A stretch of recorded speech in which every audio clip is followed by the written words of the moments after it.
They are the ultimate pairing. They're like Bill and Ben, Ant and Dec. They're just constantly together all the time. I imagine they love Pop World as well. They go down Pop World on Saturday night together. Just mad for it, those two. They seem to be inseparable, and they got teams playing good football as well. And I think if Reading win, it's very difficult to see the relegation battle still being alive. So I think Swansea are in a much better position and probably are much further ahead in this transition. I think if you look at the Premier League legacies of both these sides, Swansea has geared them up a lot better than Cardiff's has. Yeah. Highly rated at Chelsea as well. Wouldn't surprise me if he's involved in the thick of things for them next season. Nigel Pearson has entrusted him, and Bristol City fans are extremely excited by his talent. And when Paddy Kenny had his head bashed in by Kevin Muscat, Neil Warnock was there by his side, making sure he was all right. And that's what you get for Muscat.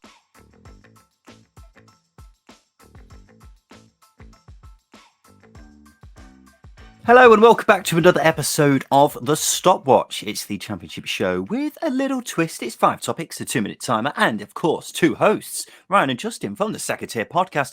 Let's get right into it. So in midweek, Justin, 9 of the 14 players involved in England under-21's victory against Albania currently play in the Championship, which is not a bad, indicator of how things are going with developing players, is it? But which English youngster from the second tier are you most excited about? Yeah, I've tried to avoid loan players here. I think it's quite easy to drop straight into a loan player. So I'll go with someone who's come through the ranks at a Championship club. And I'm going to pick Alex Scott. I think he's a player who's had a really good breakout season this season. There's obviously a lot of elements of his game that can be tightened up. His discipline, for example, but he's a youngster. He's learning on the job, essentially. And Nigel Pearson has entrusted him, and Bristol City fans are extremely excited by his talent. And for me, he's shown in the short space of time that he's been playing that he's got the right caliber, the intelligence to play, his ability to intercept balls, his versatility as well, and he's popped up with 4 goals as well. So for me, I'll say Alex Scott. He's a player that excites me a lot, and for him to be able to flourish in one position next season, I think will be a big year for him. I really like Alex Scott. I think he's a fantastic player. He seems so comfortable playing in the Championship, despite being such a young age. He's not a big lad either. No. You can tell he's a teenager, quite frankly, but it doesn't seem to, harm him at all. He seems to be just completely focused on just being as classy as ever. I'm going to be very lazy here and just go for a lone player, Justin. I'm going Levi Colwill just because I think he's an absolutely fabulous talent. Only 19 years old, proper Rolls Royce defender at the back. You won't be able to tell he's only 19 because he reads the game so well. He's a big boy as well and just dominates the back line. He's been the main reason why Huddersfield have been so solid at the back this season, just because he is so classy, isn't he? Yeah, the amount of clean sheets they've kept with him in the team is quite staggering. And for a player of his age and experience, is quite astounding that he's taken to the Championship with complete ease the way he has. And Huddersfield weren't fancied at the start of the season. So yeah, I think it's testament to him, the setup at Huddersfield and how that's allowed him to develop for him to put in the performances he has. Highly rated at Chelsea as well. Wouldn't surprise me if he's involved in the thick of things for them next season, or at least back in the Premier League. Justin, what's next topic? It's a big weekend for the race for the top 6. So who could be eliminated from the promotion running with a defeat this weekend? Yeah, there were quite a few teams who are just hanging on, and I think their playoff chances were quite limited anyway. I think you're looking at the teams like Coventry, for example, and maybe Blackpool as well. Teams who I'd be very surprised if they actually did get in the top 6 at this point anyway, just because there were so many teams above them and it's going to take a remarkable run for them to get there. And I think if they were to lose this weekend, then that'll probably be it for them. I think Millwall could be another side as well, who, if they don't win or get a decent result this weekend, then they may be out of the race for the playoffs as well. Millwall have effectively got to do their form from just before the international break again this side, haven't they? Otherwise, they've got no chance. Who do you think, Justin? Yeah, it's hard to disagree with you. I think there are teams now that have to put in performances that have been in poor form going into the international break. So this is a really massive opportunity for them to say, look, we're going to set a foundation here and try and build to momentum, because there's a lot of games to be played in April in the lead up. So you're looking at the likes of Millwall, Coventry, as you say. They have to win to be able to keep their hopes alive. But even the likes of QPR, I think, if QPR lose and put in another poor performance, and it's hard to be convinced by their capabilities of mounting that top 6 challenge.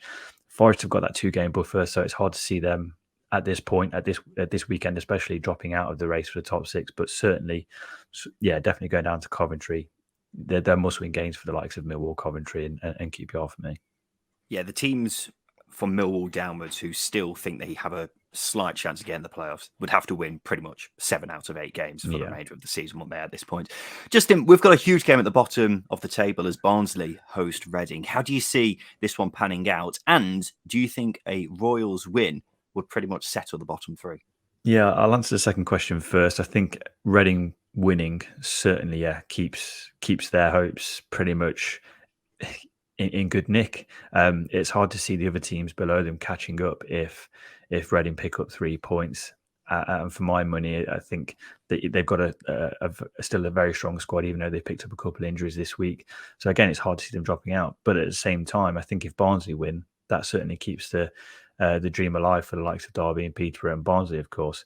But this game in isolation, I think Barnsley are favourites. As I mentioned, the injuries to 2 key players, Andy Rinomhota and Yaku Mate, is bound to have an impact. And as well as that, Paul Ince's preparations were disrupted by player availability over the international break. So for that reason, Barnsley are good at home as well. So for that reason, Barnsley are favourites for me. I think if Reading win, it's very difficult to see the relegation battle still being alive because it's an 8-point gap with 7 games remaining.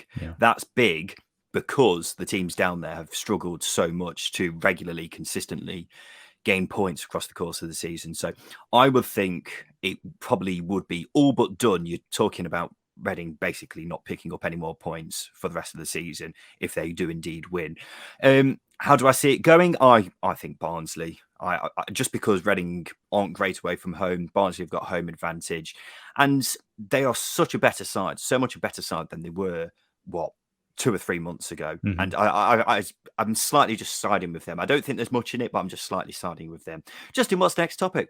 We've got a big derby at the weekend. It's Cardiff v Swansea. So which side do you think is better geared up for a promotion push next season?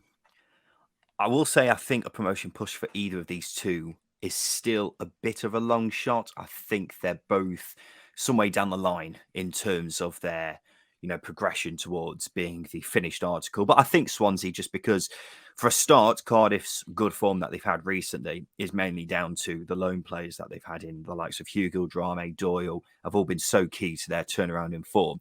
And considering those players probably won't be back in the summer, there's a load of players who are out of contract as well. It's a big rebuilding job at Cardiff this summer. Whereas Swansea, a lot of the players who have been so important for them this season, they actually own. And I think this is just a transition season for Russell Martin. I do think he is a decent coach. And once he's had a full season under his belt, I think they'll look a lot better next season. So I definitely go towards Swansea. Would you agree, Justin? Completely. Yeah, it's hard to disagree, actually. I think if you look at the Premier League legacies of both these sides, Swansea has geared them up a lot better than Cardiff's has.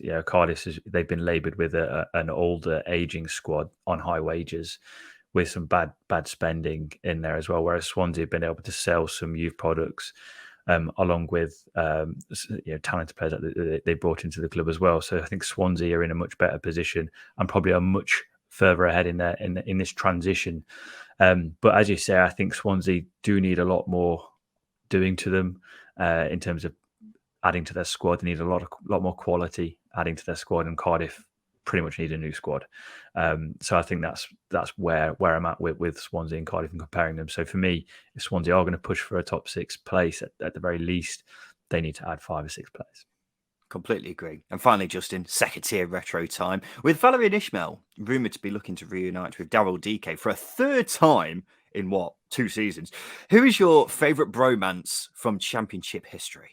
Yeah, there are many that come to mind. A lot of Neil Warnock references here, but I'm going to go with the other legend, that is Mick McCarthy, and his relationship with Terry Connor, his assistant manager.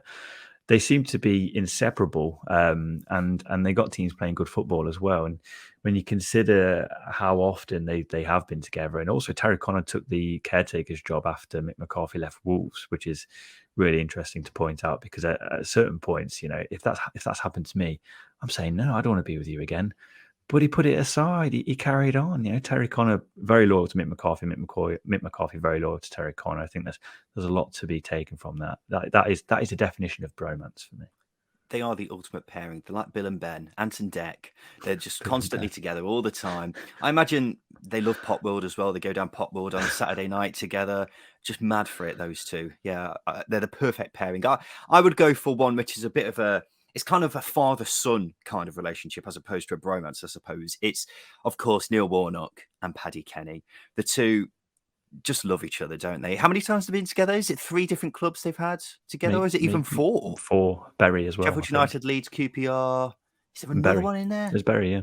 And Bury 4 times. I mean, what more can we say about that? Those two have been through it together. They've pretty much, Paddy Kenny has had Neil Warnock by his side throughout the majority of his career. There can't be too many times when Paddy Kenny hasn't had Neil Warnock in the changing room blasting him after a game for unbeknownst reasons. And then they've just made up straight afterwards, because that's the kind of relationship they've got. It's a proper, you love to see it. You love to see it, those two. It's it's the kind of relationship that I think every player would want in there, as a manager, having a father figure like that. Do you know what I mean? Every human being, not every player. Take football out of this. You want to be like that with anybody, and I think you can take a lot of life lessons from Paddy Kenny and Neil Warnock. Yeah, and when Paddy Kenny had his head bashed in by Kevin Muscat, Neil Warnock was there by his side, making sure he was all right, and that's what you get for Muscat. And there we go. That's another episode of the second tier of the Stopwatch, rather, wrapped up with the second tier boys. Let us know your thoughts in the comments below. Drop us a like if you've enjoyed it. Please subscribe for more content like this. We've been the Second Tier Podcast. You can find us on Twitter at Second Tier Pod. I'm Ryan Dilks1. That's Justin Peach 27. We'll be back very soon, and thank you for watching.